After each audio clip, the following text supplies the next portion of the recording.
New York की politics में एक जबरदस्त भूचाल आ गया है। एक आउटसाइडर ने मेयर बनकर सबको हैरान कर दिया है। अपनी जीत के बाद ज़ोहरान ममदानी ने कहा, न्यूयॉर्क के लिए एक नया दौर, एक नई सुबह शुरू हो चुकी है। Standing before you, I think of the words of Jawaharlal Nehru.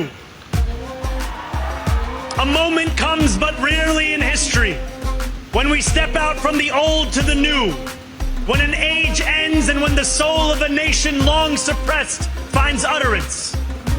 Tonight we have stepped out from the old into the new. So let us speak now with clarity and conviction that cannot be misunderstood about what this new age will deliver and for whom. This will be an age where New Yorkers expect from their leaders a bold vision of what we will achieve, rather than a list of excuses for what we are too timid to attempt. और ये जीत कोई ऐसी जीत नहीं थी, इसने तो कई मायनों में भाई इतिहास ही रच दिया।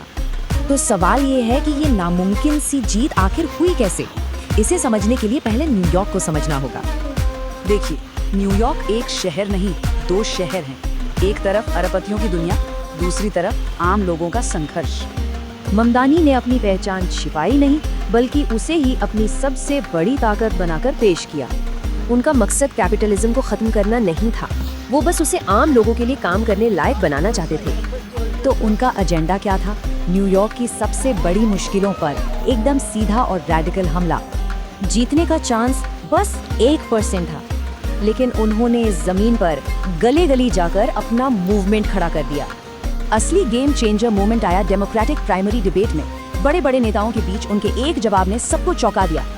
जब बाकी नेता इजराइल जाने के वादे कर रहे थे, ममदानी का जवाब था, मेरा फोकस सिर्फ न्यूयॉर्क है।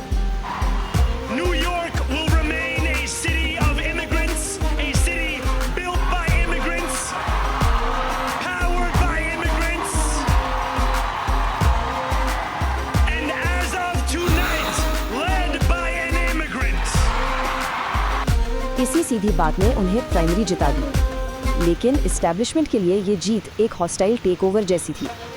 बस फिर क्या था? एस्टैब्लिशमेंट ने जोरदार पलटवार किया। उन्हें रोकने के लिए ऐसे लोग साथ आए जिनकी कोई कल्पना भी नहीं कर सकता था। सोचिए जरा, डोनाल्ड ट्रंप और डेमोक्रेट एंड्रू कुओमो, कट्टर दुश्मन, वो भी ममदानी के खिलाफ एक हो गए। जब पॉलिसी पर बात नहीं बनी तो विरोधियों ने पर्सनल अटैक और डर की राजनीति शुरू कर दी। लेकिन इन हमलों का असर उल्टा हो रहा था। ममदानी समझ गए थे कि हर नेगेटिव खबर भी उन्हें ही फेमस कर रही थी। लेकिन वो सिर्फ आदर्शवादी नहीं, प्रैक्टिकल भी थे।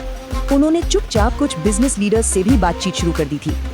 इस जीत ने न्यूयॉर्क में पावर का पूरा गेम ही पलट दिया। एक तरफ ग्रास रूट्स, दूसरी तरफ एस्टैब्लिशमेंट। मतलब अब दुनिया के सबसे कैपिटलिस्ट शहर को एक सोशलिस्ट लीडर चलाने वाला था। पूरी तरह से एक नई हकीकत। लेकिन चुनाव जीतना तो बस शुरुआत थी। असली लड़ाई यानी शहर चलाने की जंग तो अब शुरू हुई है। और रास्ता आसान नहीं है। अपने वादों को पूरा करने के लिए उन्हें कई मुश्किलों से एक साथ लड़ना होगा। कहते हैं, जो आज न्यूयॉर्क में होता है वो कल अमेरिका में होता है। सवाल ये है कि ये कैसा भविष्य है?